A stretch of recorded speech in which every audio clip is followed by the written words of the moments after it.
Hello and welcome to episode 33 of the Julia Later podcast. Hello, I'm Julia and I'm coming to you from Queens, New York, where I live with my crazy dog and my two crazy kids. This is a podcast mainly about knitting and whatever crafty things I happen to be getting myself into, and I'm so glad that you're here. If this is your first time around this part of the woods, I am so happy that you found us. If this is not your first time around, you're not your first rodeo, and you've been with us for a while, I am so glad that you came back for more. So, Saoirse is saying hello as she does. All right, go on, go to bed. You know the drill.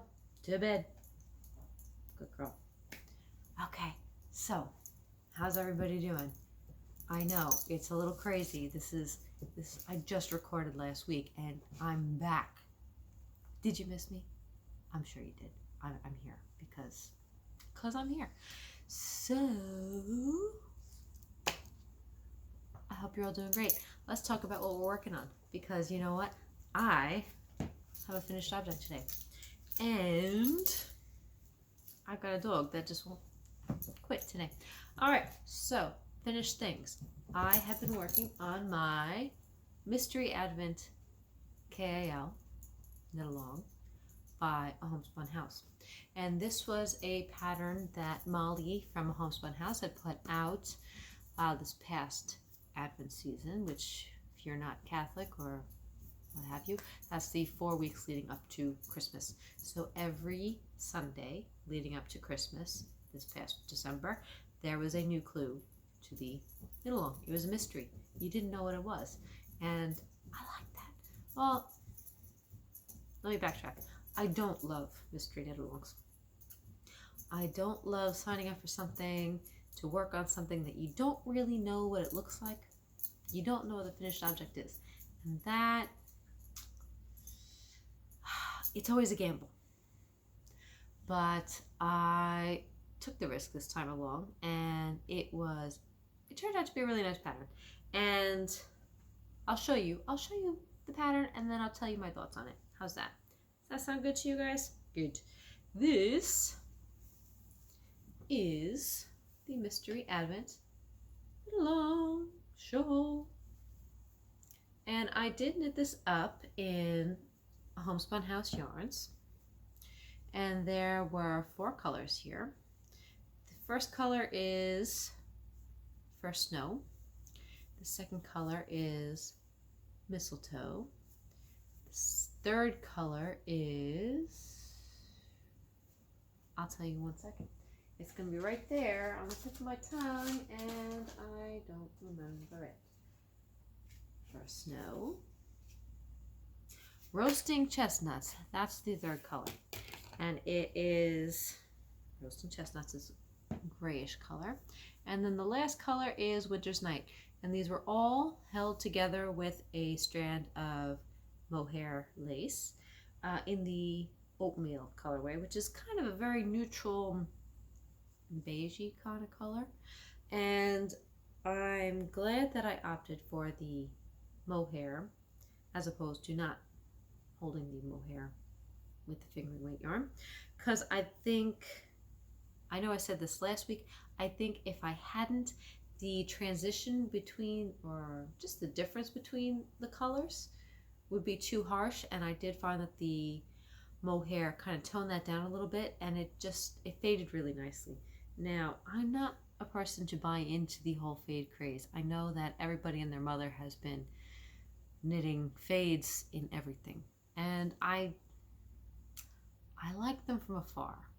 I have not, this is actually the first time I've knit something that fades into each other. Okay. And I really enjoyed this. I don't know if there'll be more fades in my future, but I do know that I really like the way this came out. But let me tell you a little bit about the pattern. So the first clue was this eyelet. It's mostly garter stitch with this eyelet pattern in the middle. And then the second clue was a textured slip stitch pattern, which is really nice. Now I I love the way textured knitting looks. I don't always love knitting it. And I did find that, I don't want to say it was a bit of a slog, but I found it felt like it slowed me down. So I was kind of happy when I got to the end of the clue. And you know, but I will say it wasn't too long that it got really annoying. Does that make sense? I don't know. But it was just enough. There you go. Just enough of the textured knit. And then we brought in the third color, and there's more of the eyelet, and then the fourth color went back to the textured stitches. And so if I had known what this pattern looked like before I cast it on, I probably would not have cast it on. I feel like it might have been a little too much of the same thing, especially for a mystery knit along. I would expect not to be repeating the clues. Does that make sense? I would want each clue to be something different that we haven't done before, and I didn't feel like I got that in this pattern, but I really do like the way it came out. I love the way it looks. It feels really soft, and the colors fade so nicely together. I did the cast off is an I-cord bind off, which if you've done that before, you know what a yarn eater that is. I actually had a pretty crazy game of yarn chicken towards the end, and I lost. So my last 6 inches or so of I-cord of my bind off, I ran out of yarn. So I had a little bit left over of the third color. So it's a slight difference there. I think that if you're looking at it, yes, you can notice that there's a different color there. But once you're wearing it, like, nobody's really going to be looking very closely at that last 6 inches of corner, especially because, you know, you're all wrapped in it, and it just feels so good. It's smushy. It's a really nice mohair. It's not itchy at all, and it just feels good, and it's soft, and it's smushy, and I cannot wait for tomorrow when it's a little cooler out that I can wear it, because it was actually, I don't know if it actually hit 70 degrees today in New York, but it was very close. I was outside in January in New York not wearing a jacket this afternoon. It was glorious. But you know, global warming's not a real thing, right? Okay, but I got a shawl. I got a shawl, and I am so excited to wear it tomorrow because it'll be cooler. It's gonna drop 20 degrees tomorrow. But that is my finished object for you guys today. So I actually was in the unusual position to be without a project on my needles once I cast this off yesterday.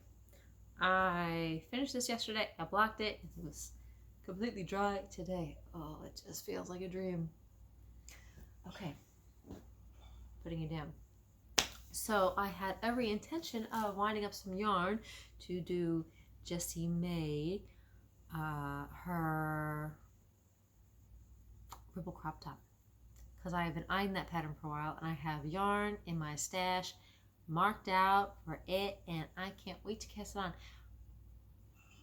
But I didn't wind the yarn. I didn't cast it on because I got bit by the color bug.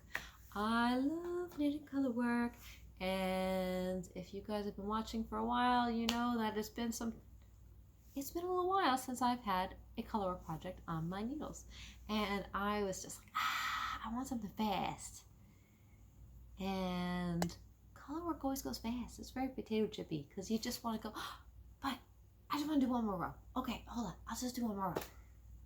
So it's like potato chips. You can't have just one. So I cast on the project today, and I wound the yarn, and it was really quick because most of them were like little mini skeins. So I cast on the Galloway hat, which is a pattern by Brooklyn Tweed. And if you have been watching a while, you would know that I have knit this pattern before, and I'm not very often a pattern repeater, just because I like variety is the spice of life. Is that what they say? I don't know. I like new adventures. But I did knit this pattern before, not this past Christmas, but the Christmas before. I knit it for my daughter. And this pattern, let's see if you can see it. I actually used those colors in the pattern for my daughter when I knit it for my daughter. But the pattern comes with options for a beanie style or a more slouchy style. And I knit the beanie style with no pom-pom last time. And I found that it was a little small. It fit her. I would say she's already outgrown it for this year. I did not do the double brim. I did the regular brim, single brim for the hat. I don't know. The 1x1 rib. I did not do a pom-pom, and I did the beanie size. And I found that it was shorter than I expected. And for a pattern that's supposed to fit an adult head, I didn't feel like the sizing was great. So this time around, I actually dug the hat out and checked my gauge to make sure that, you know, maybe if I went up needles, maybe that would be needle size rather. If I went up in size in the needles, maybe I just didn't hit gauge last time. I don't know, but I took it out and I checked the gauge. My gauge was spot on with the needles the pattern called for. So I'm like, oh right, well that's not it. That's not the problem. So I am going for the double brim length. I'm not going to attach the double brim. Like, you know, you could fold it like, how do I explain it? You knit it really long and then fold it under, and then you kind of pick up the other stitches together, and so it's a one double layer, and then you go on with the rest of your hat. You're off on your merry way. I'm not going to do that. I'm going to leave it long. So I'm knitting it the length of the double brim, which is about 3 and something inches. And then I'll go on for the slouchy size with the, sorry, I have Mohair fuzz or something in my mouth. I'm sorry. I'll go on with the slouchy size of the hat, and I may even do a pom-pom because I'm not above pom-poms. They're irresistible. I can't help it. But I cast it on. And the pattern starts with a tubular cast on.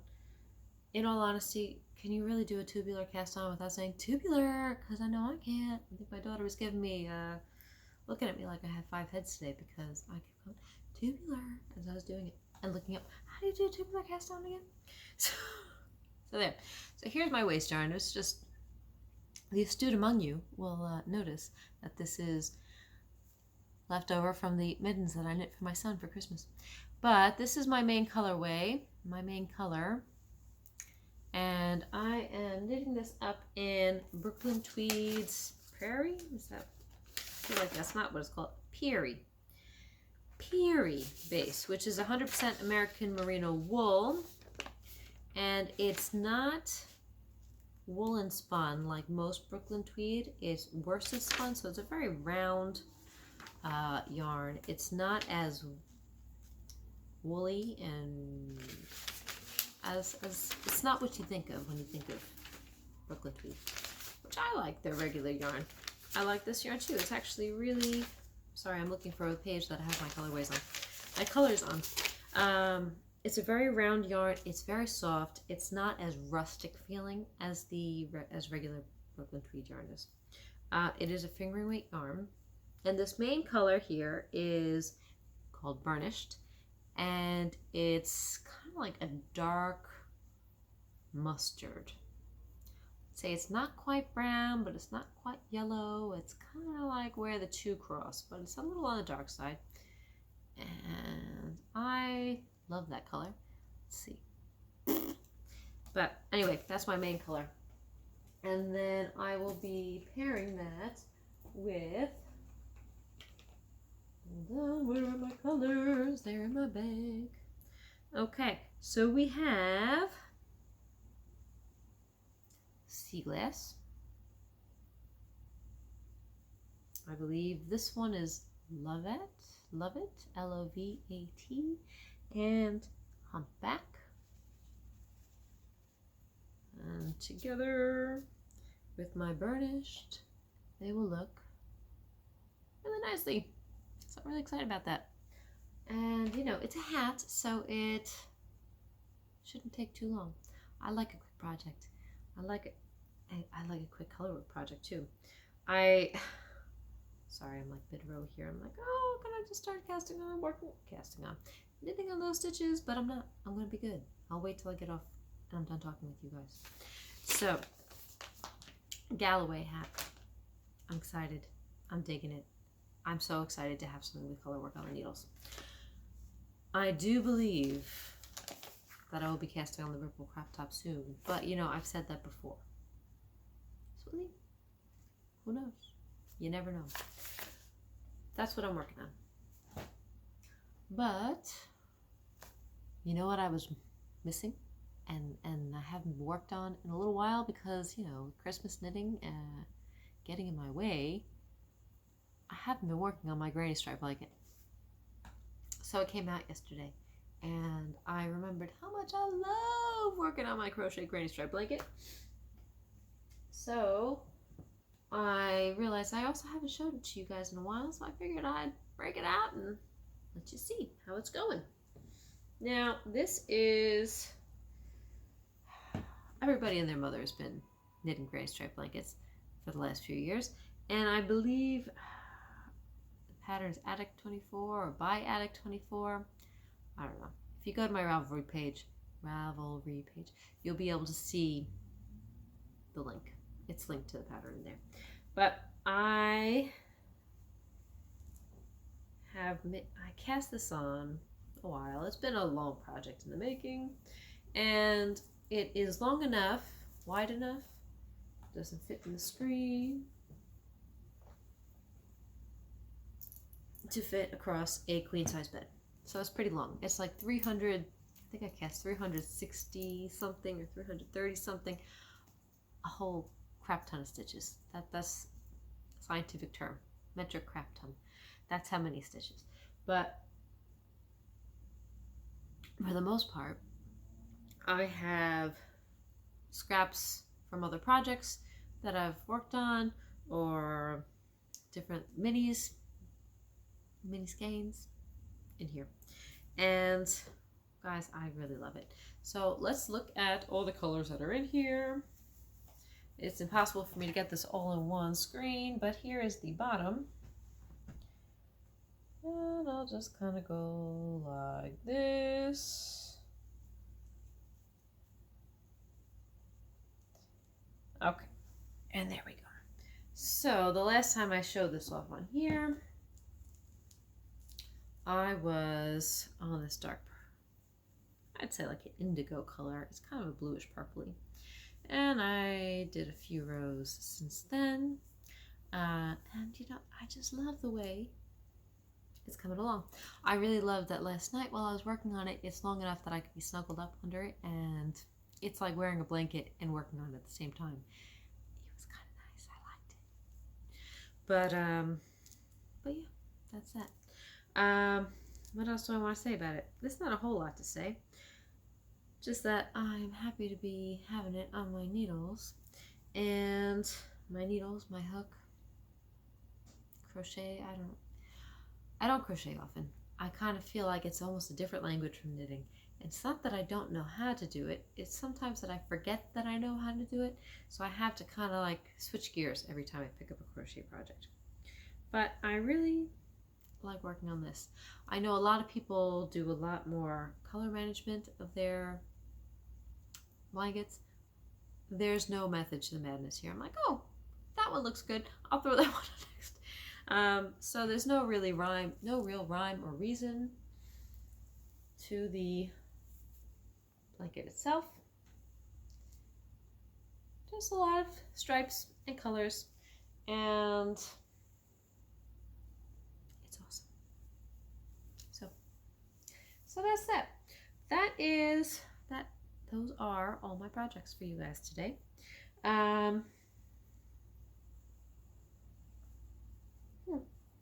So how has everybody been doing? How's your January been going? I know that, I don't know about you guys, but come January every year, I go into like deep clean mode. I guess it starts with New Year's Eve. Normally on New Year's Eve, my big thing is I like to clean my house. I know, it's really crazy. I just like to get rid of all the year's dirt, and so I can start getting a new dirt. And that's what I like to do on New Year's Eve. I didn't do that this year. I know, bad girl. Bad girl. But I have been cleaning and organizing, I guess, our house. So like last weekend we got rid of all the Christmas stuff. I de-Christmased our house and it felt good. It's my least favorite day of the year, taking down all the Christmas stuff, because the house feels so empty without it. But I love how clean my house is afterwards. So this weekend's project was bringing some order to my kids' room. And their room, they have so much stuff, and we don't really have a huge place. And it was really, I felt like it was oozing out of the control, and I just couldn't stand it anymore. So I had gotten some shelves, like those, I got them from Target, but like those shelves that are like boxes and you can put bins in. Very technical term, I know. But we put those together yesterday morning, and we went through the toy boxes and the baskets and everything that they had all over their floor, and if it didn't fit in there, it was gone. We still do have to organize their closet, and there is some stuff that can be cleaned out of there. That will be a project for another weekend. But that has been my thing. I'm just like cleaning out our house. Trying to, I don't know, get it under control, because it's not. But that's just the way it goes. Do you guys feel like you do that in January? Maybe I just do it because I'm trying to make room for all the stuff they got for Christmas. That's a possibility too. I don't know. But anyway, what else? I haven't been running. I miss running so much. Before my husband passed, I used to run at 5 o'clock every morning. I would go out before everybody got up, because that was the only time that I knew that I could do it, and I still have the energy to do it, and nobody would be bothering me, and nobody needed me. I do miss it. I find that working out kind of keeps my head straight. Does that make sense to you guys? So I've been missing it. So I have been doing yoga every morning, which I feel like I don't quite get the workout that I want, but I'm getting a workout and my body's moving, and I do find that it's doing the trick for now. So, we'll see how that goes. I'm loving it, and I think that's all I've got going on. I hope you're all having a lovely January. Oh, you know what I wanted to say? I will be at Vogue Knitting Live next weekend in New York City. Will I see you there? I hope so. I hope if you are there, you come and say hello, because I would love to see you all. See your lovely smiling faces. It is in New York City at the Marriott Hotel, I believe. It's in Times Square. I didn't really check where it is. I went there. I went to the first one that they had in New York, which I think was 10 years ago, because I think they're doing the 10th anniversary this year. I don't know. I could be mistaken. But I am planning on going next Saturday. I'm not doing any classes or lectures. I just have a marketplace ticket. So I'll be walking around, and I hope to see you there. It's been a while since I've been to one of these, and I like being among my knitters. So that's all. That's all I got. So I hope you're all having a lovely weekend. I hope that it's Sunday night, so I hope you're all getting ready for school and work tomorrow morning, and I am not ready for this weekend to be over. And that's all I got, because I am rambling, so I'm going to leave you there. Adios.